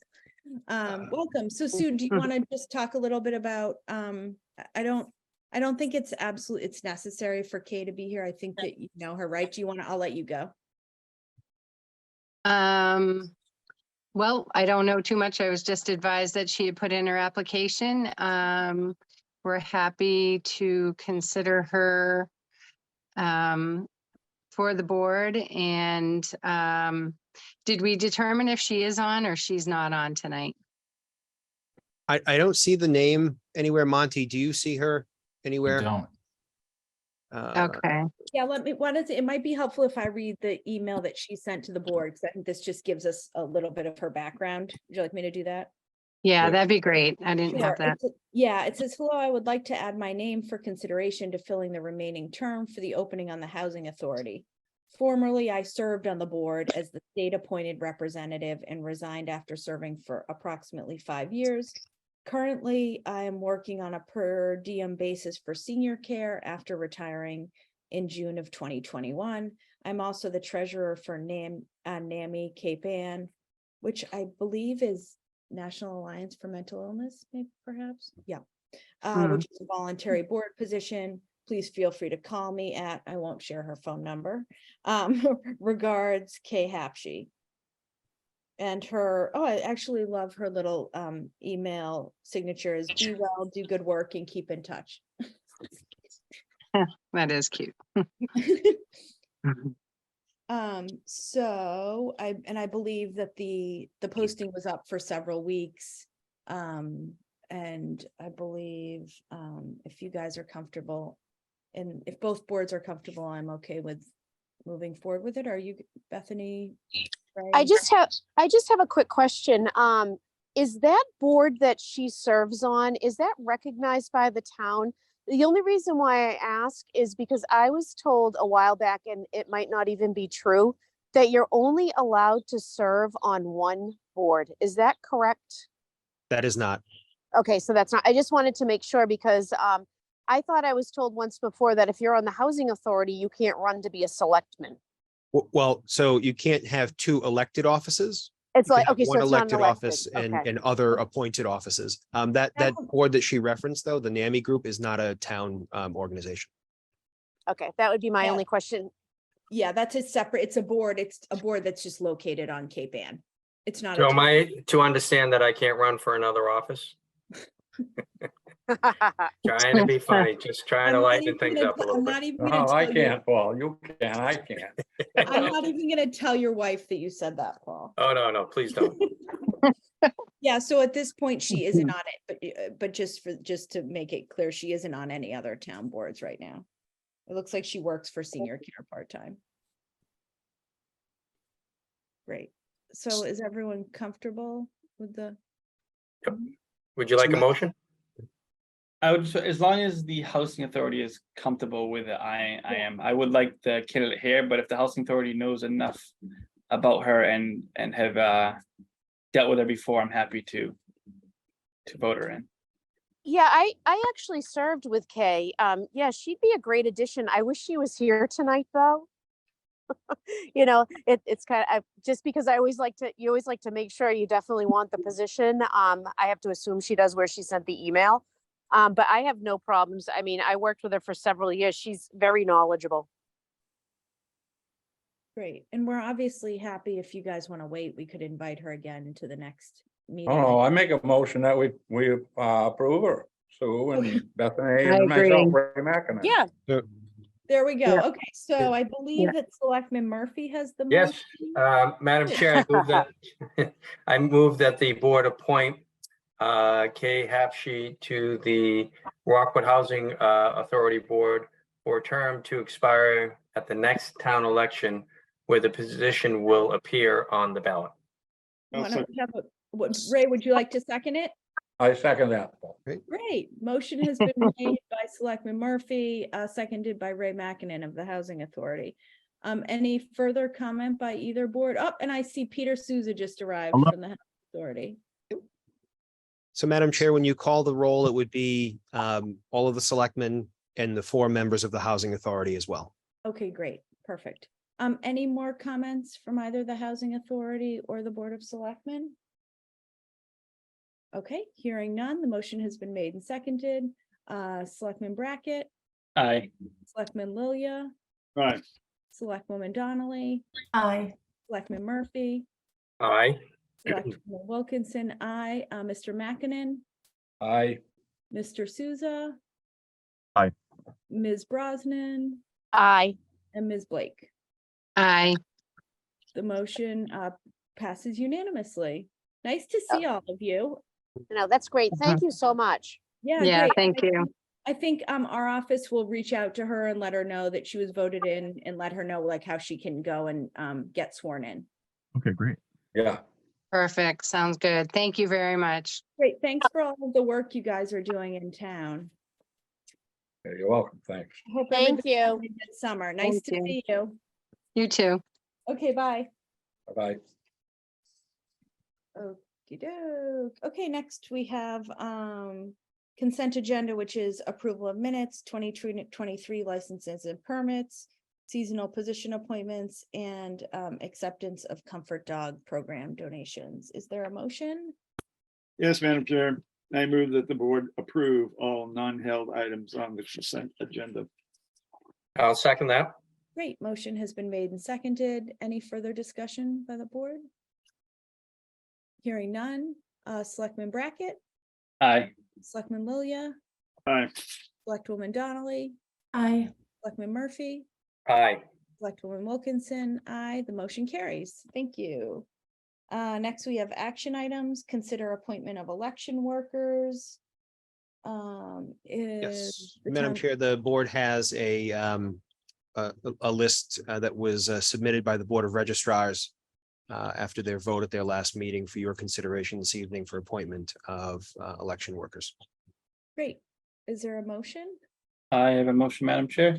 I move that the board appoint the list of election workers as recommended by the Board of Registrars and Town Clerk. I'll second that. Great. Motion has been made and seconded. I see Melanie, Town Clerk Melanie Waddell is here. Melanie, did you have to want to add anything? No, it was a really involved process and we have a lot of people that are interested in participating. And I think it's a wonderful position for us as a town to be in. So I'm grateful for everyone who put their name forward. And we also have a healthy list of alternates to be considered for moving forward. Awesome. I would agree. A lot of emails, a lot of work on your end, but great that you have such a great crew. Yeah, and the Board of Registrars is also looking to be more actively involved in the future, which is really great. So I'm excited to, put some policies and procedures in place. Awesome. Great. Yeah. Thanks so much. Thank you. Motion has been made and seconded, right? Yes. Any further comment by the board? Hearing none. Selectman Brackett, Aye. Selectman Lilia, Aye. Selectwoman Donnelly, Aye. Selectman Murphy, Aye. And Selectwoman Wilkinson, aye. The motion carries. Thanks very much. Thanks, Melanie. Thank you. Good night. Next, we have review and consideration of fall town meeting warrant articles. Mitch, I will turn this over to you. Okay, thank you, Madam Chair. Also with the board this evening, in addition to the town clerk, is town moderator Brian Sullivan and Lori Kaiser, Chair of the Government and Bylaw Committee, for discussion this evening. So the items that we have on the draft list for your consideration our usual articles, the prior year bills, the fund transfers, and then for fall town meeting, the standard articles of the report of the Community Preservation Committee, the CPC fund deposits, which is one article and three motions going into the percentages going into the three required accounts. CPC projects, which again is one article, and there are six motions, six projects associated with that. We anticipate a drawdown from the opioid use disorder fund, which was established at the last town meeting. A request from a resident for access and utility easement at a location in town. We're still sorting out some final details associated with that, so I'll leave it at generally at that at the moment. DPW water and sewer borrowing, which there is a meeting on Monday to address some specifics related to that. DPW equipment authorization to lease purchase, specifically focused on snow and ice to minimize impact on the budget. Right, when you come in on. Authorization of for the sale of the Firehouse Trust, building 3 Dock Square. Setting hours for construction work. There are currently not any hours for when you can and can't do construction work, despite I think what a lot of folks were under the impression of, including myself, that there were parameters on that. After some research from several individuals, there's not. There is a singular citizen petition, non-binding resolution for the naming of the deep. It's a resolution for the board requesting that they name the deep bedrock well after Ted Tarr. And there is a citizen request that is not a petition. Mr. Sepola, as you have in your packets, submitted a letter asking that you place his previous article relating to term limits on the warrant for this fall town meeting. Government and Bylaw has discussed this matter, and I would defer to the chair, Lori Kaiser, to speak specifically about where they are with it. They have not reported out on that article yet. And then there are, I believe, 10 items from Government and Bylaw relating to a number of bylaw changes. You have those in your packet for your consideration, addressing the volume of work that they've been plugging away at very, very diligently over the last year and a half. So I'm happy to take any questions. And again, the chair of Government and Bylaw is here, moderator's here, clerk is here. And we're happy to discuss any questions that you may have. Great, thanks very much, Mitch. Good evening and welcome, Brian. Hey, everybody. Good evening. Congratulations on your election as town moderator. Exciting. Don't put me on video. I didn't. Good. And I hear Lori in the background. Hi, Lori. Hi. Nice to hear your voice. Nice to hear you. So Brian, do you have comments on this? No, not specifically. My feet are still dry, but they're about to get wet. So I'm not going to venture some comments at this stage. I have had a chance to take a look at what has come thus far out of the Government and Bylaw Committee. I had heard about Z's request to put, or Z's interest in putting back on the warrant the term limits issue. And I'm planning on, God willing, I'll be finished down here. I'm in New Bedford at the moment. I'm planning on meeting with Mitch next week. He was good enough to email and offer that opportunity. So I'm hoping to be able to do that sometime next week to begin the preparations. Great. Hi, Lori. Nice to hear you. I just want to take this opportunity to thank you and the Government and Bylaw Committee for all of your hard work. I have started reviewing what we've been sent, and it's extensive, and I please pass along to the other members of your committee how grateful we are. Thank you. And then did you want to comment? I know that you're hoping, did you have a plan in terms of, did you want to limit the number? Did you want to limit the number, or did I hear that you want to kind of push them all forward? And if it gets too much, then to stop moving them? Is that the plan? That's exactly the plan. Okay, I think that sounds totally reasonable. I guess my only request, and this is kind of, I guess, like post-mortem from the planning board. And, you know, one thing that I took away from the planning board articles that passed and didn't pass the past few town meetings is I want to make sure that we're giving residents, whether it's, you know, meetings to come to, or also just like easy reading, you know, that we can share on social media, have it as easily accessible as possible on the website, just so that people can come prepared, because I want to set people up for success coming to town meeting. And I think that the more information we can get out ahead of time, the better. So I think, you know, if we can work together on sharing information, I'm happy to share on social media, like whatever you guys give me to share. If that makes sense. Okay, if what we have done is we sent to Mitch all of our comments and background on the warrant articles that we're sending, and particularly the stormwater bylaw, which is the biggest. The one. board has those as well. Yeah, right. So we're asking that those be put on our website with our comments, and so that people, and they can certainly contact us anytime if people have questions between here and town meeting. We will be happy to respond to anything, but otherwise it's up on the social media with our comments, which should be explain what we're doing. Okay, great. That sounds great. Any more other comments or questions from the board? Regarding the whole topic as a whole. Yeah. So I just want to make the board aware, although some of them may have been forwarded already, I did request from the government bylaw to have the recall petition put forward onto the fall town meeting, because I feel like we're just keep pushing it along, and we should just get it over with and get it voted on. As Lori Kaiser did answer back saying they will be reviewing it after the fall town meeting. But the way I look at it is, if we get it voted on now, if it doesn't pass, then that relieves them from having to review it. But if it does pass, they'll just be doing essentially what they're doing anyways with the current bylaws. But I just wanted to make the board aware that that's my stance on that particular topic, because I feel like it's just sitting there, and it would be nice just to get it over with and see what the town does want, in the sense of a recall petition or not. I don't know, I guess I look at it a little differently. I thought Lori's response of, I don't know, I'd rather defer to government and bylaw. I kind of don't want to. Well, my point is that it's going to have to come in front of town meeting eventually anyways. And then their edits are going to be made one way or another. That's just what I'm trying to say, because they're editing bylaws right now.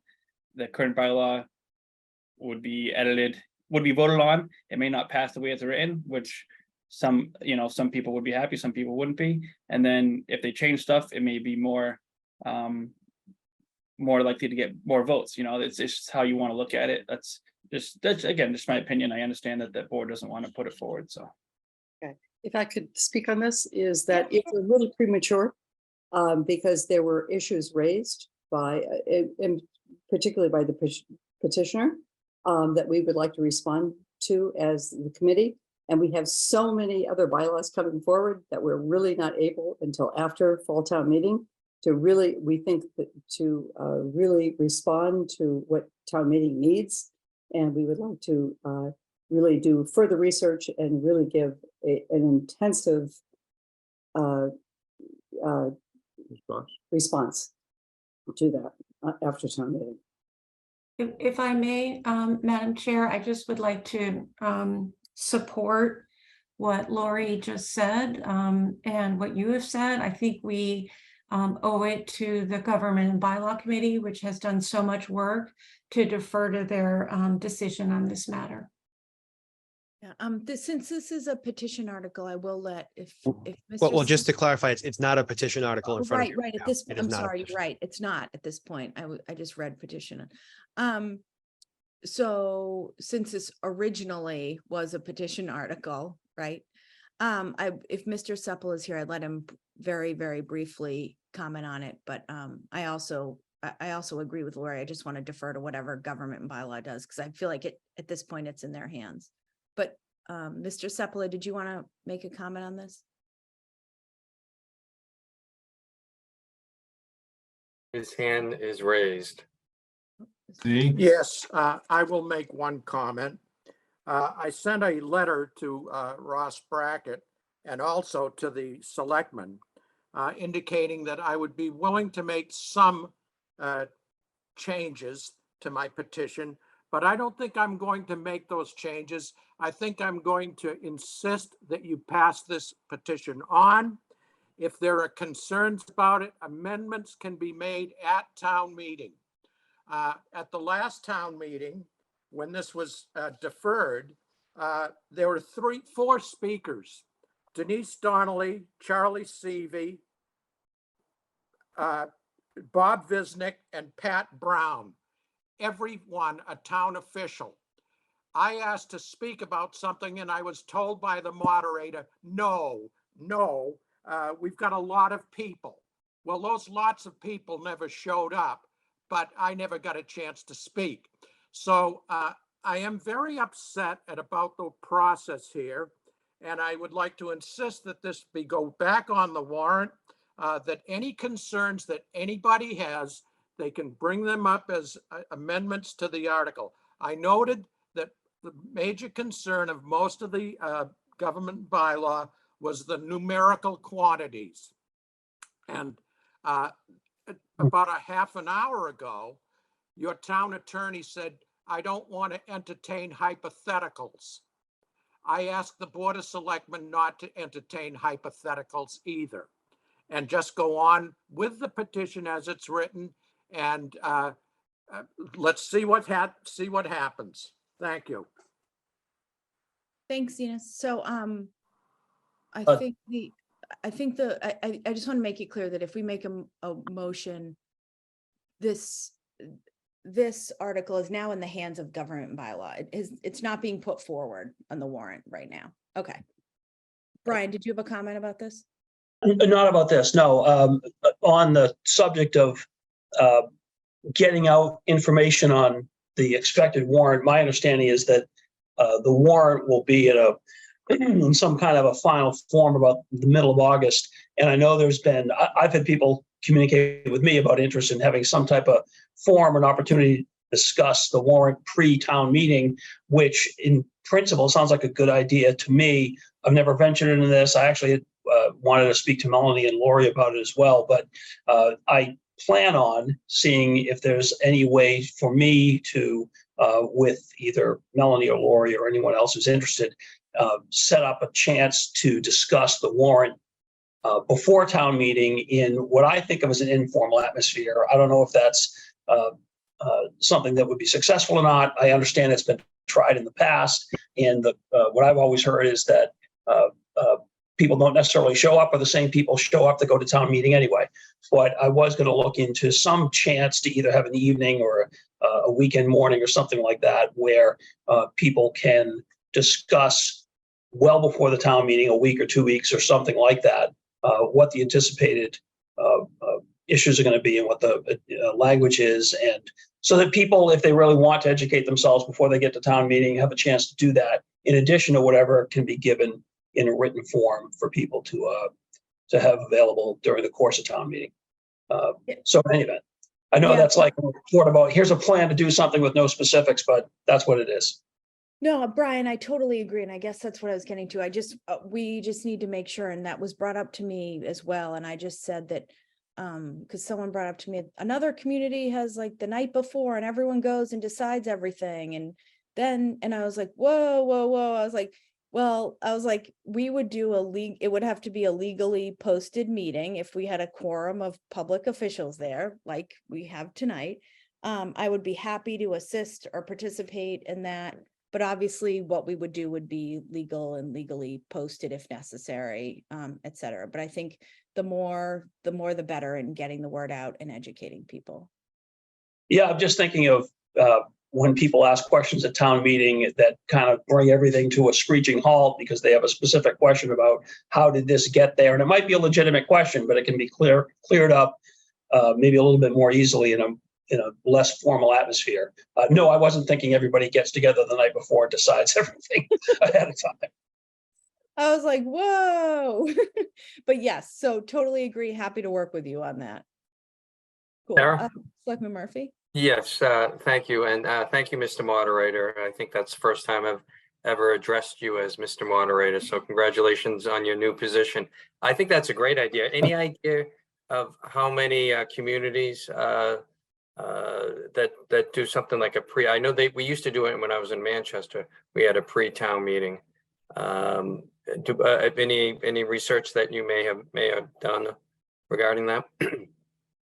Yeah, no, I'm not going to pretend I've done any research. The Rockport Civic League emailed me, and I know that they've looked into it. And the example they've given me is Nantucket, or not just me, but the example I got was Nantucket.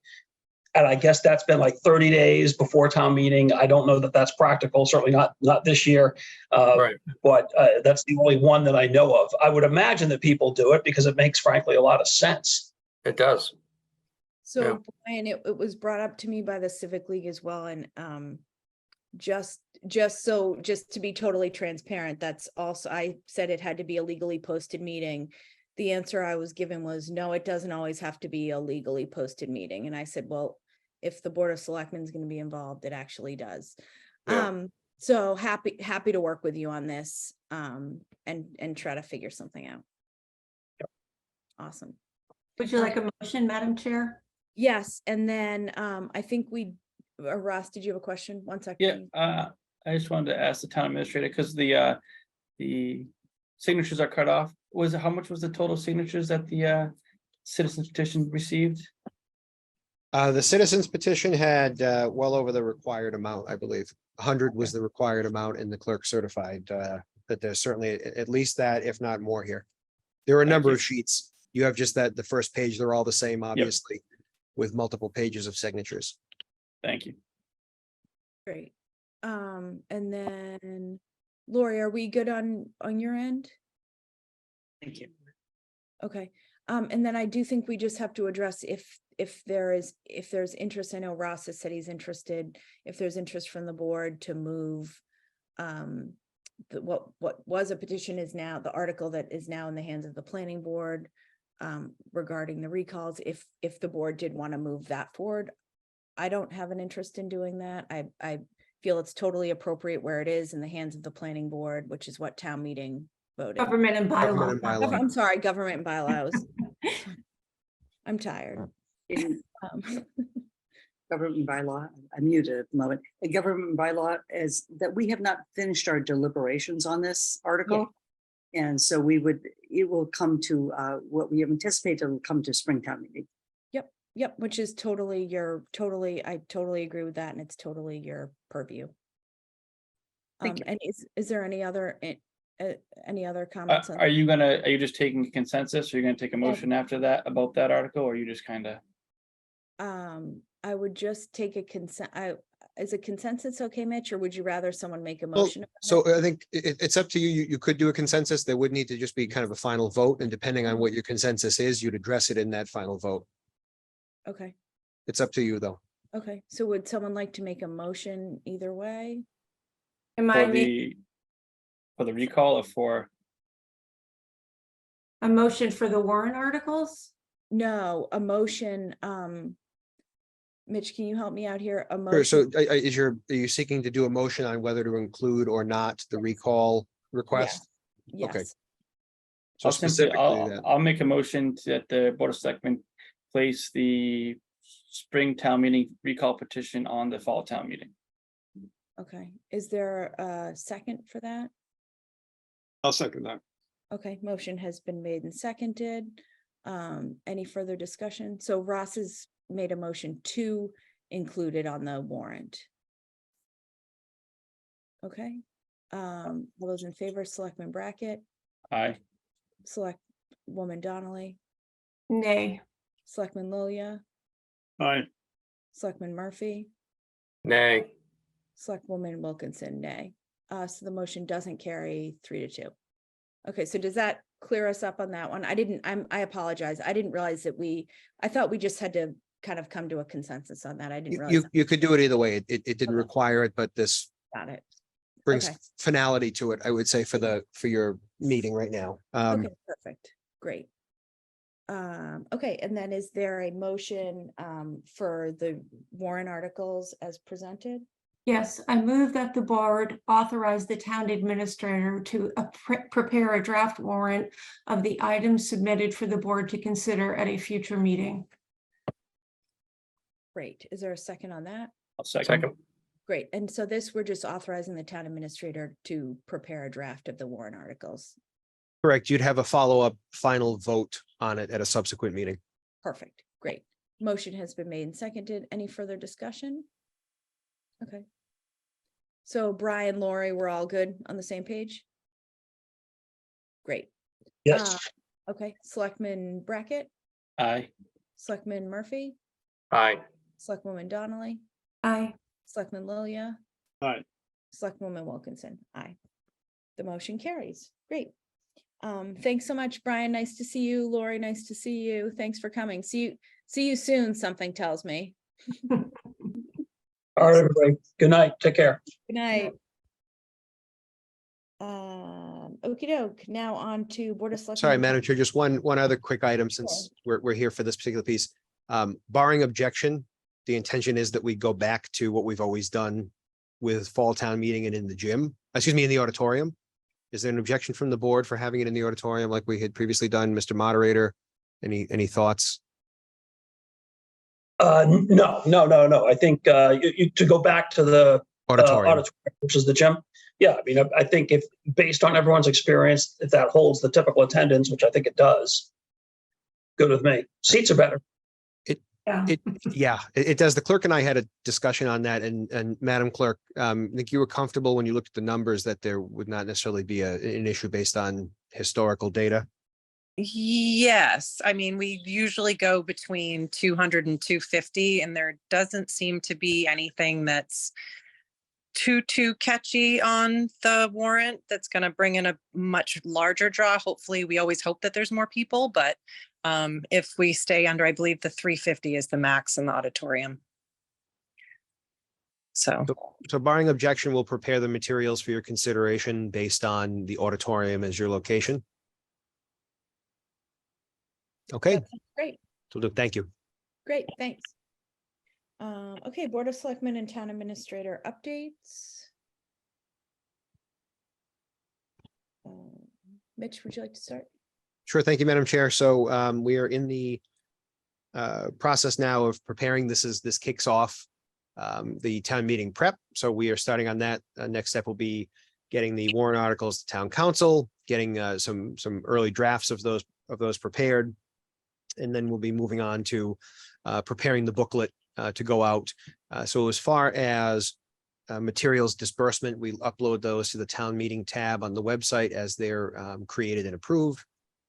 And we also email out a link to all of that material via the non-emergency code red ahead of the meeting to ensure that folks have access to it if they so choose. So we'll be working on that. We are diligently plugging away, trying to close out FY23. There'll be 1 or 2 prior year bills I anticipate that come in front of town meeting in September.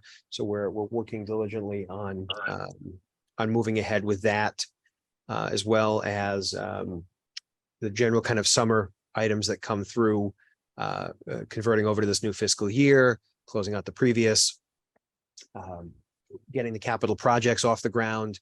We will be putting a notice out to department heads to start to prepare for the next round of capital in the next couple of weeks. We start capital very early. So many department heads are already on top of that. We'll be sending out our annual reminder of that in the next couple of weeks and proceeding forward with that. And then shortly after that will be initial round of budget prep. So pretty normal process for us at this point in time in the office.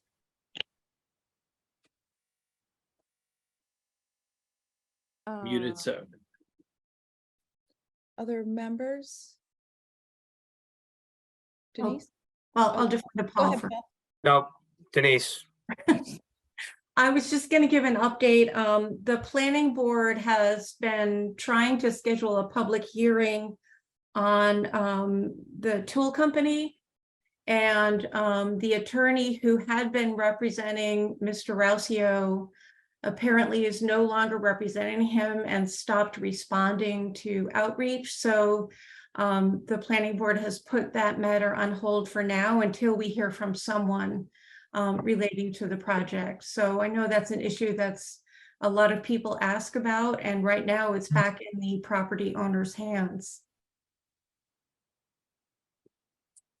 Great, thanks Denise. Paul? Dr. Newman and the town administrator and self had a meeting on Monday, beginning the process to look into the idling of the trains from the MBTA. It's a long process. We will update the town as we get more information, but it's still at its infancy and we're getting off the ground, but we're starting to look into what we can or cannot do about this issue. So we will more information to follow. Great, thanks, Paul. Selectman Brackett? I just wanted to say that I heard good things from the free Wednesdays for the YMCA. I've heard a lot of parents talking about it that Commissioner Battistelli mentioned the other meeting, I believe. So I just want to remind everyone that it is happening on Wednesdays. So I've been hearing great feedback from the parents. They certainly have the right weather for it, that's for sure. Selectman Lilia, anything? No further comments, no. Okay. I did just want to add that, I know that at the last meeting, we discussed the results of the ARPA survey. Total transparency, we have not gotten to summarizing them yet. I told Mitch I would tackle that with him. And we have not had a second between the early town meeting prep and getting ready with some DPW stuff we have going on, a new commissioner, and a big meeting about that next week. So we will get on it, and we will have, I promise, a summary of the results in early August. I can't believe it's the end of July. It's like, I can't even. But anyway, we will get them as soon as we can, I assure you. So I think that's all I had for updates tonight. I think that's it. And I believe we do have an executive session. Yeah, you just get the final public comment, Oh, Madam I'm Chair. sorry. Oh, yeah. For some reason, I was looking at the motions. It looks like we have at least one for public comment. So, Toby? Thank you. Toby Arsenian, 95 Granite Street. Your difficulty with the buskers and the noise ordinances. There were numbers of references to the American Civil Liberties Union as though it were the great bogeyman. The American Civil Liberties Union is a private not-for-profit outfit. It fields lawsuits attempting to defend what they believe are rights. Sometimes they are and sometimes not, or a matter of opinion. They don't make the law, so they're not responsible. In any case, what you're referring to are court decisions. They may have brought the cases, they do not decide them. Reference was made to noise bylaws in the course of the discussion. And you, Madam Chairman, spoke of Mayor Wu's difficulties in Boston, where limits were put on the amount of noise and the times also. And it might occur to you to tie all these issues, the buskers, your difficulties ongoing with the train station together. And really what the town needs is a comprehensive noise bylaw. What we now have is a few pathetic shreds and tatters of a comprehensive noise bylaw on a nuisance standard. Now, the town council with you referred to decibel standards as being tricky and hard to enforce. Indeed, they are, but nuisance standards are entirely subjective and therefore easily subject to challenge. So it's a really difficult and thorny question whether you go for a nuisance standard, which is easy and not so easily enforceable, or a decibel standard, which is the gold standard and a song and a dance. You might say you get what you pay for, but it's clear we need a comprehensive noise ordinance. The second subject, it was most generous and public spirited of Brian Sullivan to offer a public meeting to review the articles for the fall town meeting warrant. But it should not be necessary. It is not a matter of grace and favor. Thank you to Brian Sullivan. Thank you for your sentiments. It should be a matter of right, that there be a public hearing to review the Government and Bylaw Committee articles. There were indeed public meetings, and at each of them, the public was invited to comment, Government and Bylaw Committee meetings leading up to the last town meeting. But what pretended to be a public hearing was a sorry travesty. What we need for the Government and Bylaw Committee articles is a public hearing. And that needs to go in the bylaws as well, along with a bylaw that would require a proper public hearing for zoning articles, whether they are ones dreamt up by the planning board or citizen petition articles, and also a bylaw to require a public hearing on all of the financial articles that go to a Springtown meeting when your board turns that over to the Finance Committee. And all this ties back to the concerns that I expressed earlier about who is to write bylaws. I won't go on, but I remind you of my concerns, and I do expect to get an answer. Thank you. Thanks, Toby.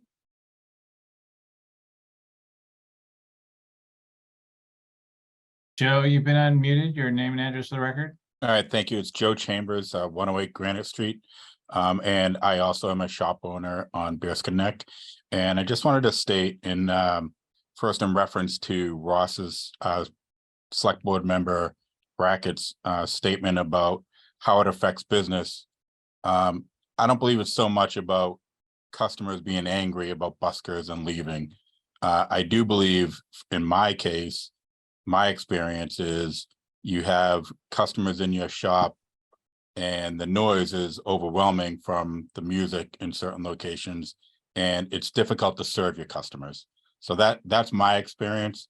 Currently at my shop location, it's not as affecting me as it was at my previous location, and it depends on where the buskers are. So I know previously at a location, I had a busker that was directly across from me. I could barely hear my customers asking me questions, and it made it challenging to service my customers. So I think that's the challenge we face on Bearskin Neck. I know that many of us like the atmosphere of the music, would like to see more, of a rotation and not the same person droning for 7 hours at a time at a decibel level that makes it difficult, or if you ask them to quiet down, they're not receptive to it. So I think that's the challenge we're facing. And I appreciate the continued work, and hopefully it will continue to go so we can come up with some kind of balance that works for everybody and continues to offer a great atmosphere for visitors and shop owners and residents alike on the neck. Thank you. Thanks very much, Joe. Anyone else? Sula has her hand up again. Sula, you've been unmuted. Well, thank you. I just would like to encourage you guys, as the new town website goes live, to have a digital version of a voter's pamphlet. The Finance Committee used to create evidently a voter's pamphlet that explained what the different articles on the warrant were in very clear terms, and the pros and cons, a typical voter's booklet. We don't need to print this out anymore. It could be digital. I don't know which committee would put it together, but it would be extremely useful to have something like that. We've had that on the website for at least the last 5 or 6 years in digital format. And this last town meeting, we even had signs out encouraging folks not to print it and to go green. Right, but we it's do really have hard to that. understand. I mean, if you look at the information there, I'm in communications. So I'm sort of, I put myself in the reader's shoes and look at the information that way. And it's really, really hard to understand, especially when it comes to things like bylaws, zoning changes.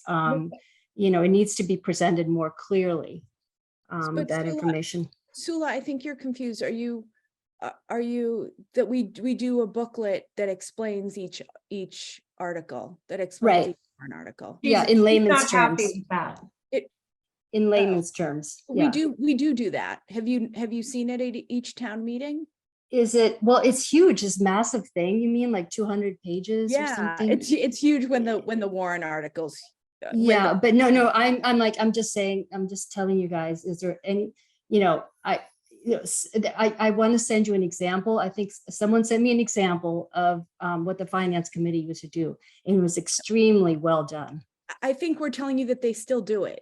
They've done what they've always done. It's included in that other Included. document that we did. Yeah.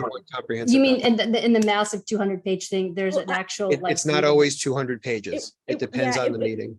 Yeah, it was 200 pages because of all the planning board stuff, but typically. No, that stuff was not clearly, it was not clear at all. I mean, someone needs to summarize this stuff in a way that makes sense to the layperson.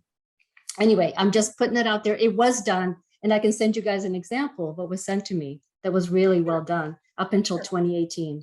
Yeah, that made a lot of sense. Thank you. Thanks. Yeah. Okay, anyone else for public comment? Hearing none? Can I just clarify for 1 second? Those booklets were confusing because of all the information put forward from the planning board. We understand that it wasn't put forward in an easy form to read, and we acknowledge that, but we're saying it does get done at other meetings. That meeting was just chaotic because of the planning board's many changes to the And bylaws. even those as voluminous as they were, there was a summary at the start of every planning article. But we can certainly look at this some better way for us to present it. Happy to see what. We can see what's there. Yeah, Yeah. happy to look. And it was a complex meeting. Yeah, I'll send you guys an example of what I'm talking about. Yeah, it's hard to talk about it without. Yeah, seeing no, it. happy to have you Thank send it along. to Okay, me. thank Great. you. Thank you. Okay, if that's it for public comment, is there a motion for executive session? I do, Madam Chair. I move that the board enter into executive session pursuant to General Law, Chapter 30A, Section 21A3, to discuss strategy with respect to litigation regarding Elizabeth A. Fisher versus Town of Rockport et al., Land Court Docket Number 21MISC 000183. If an open meeting may have detrimental effect on the litigating position of the public body, and the chair so declares, votes may be taken.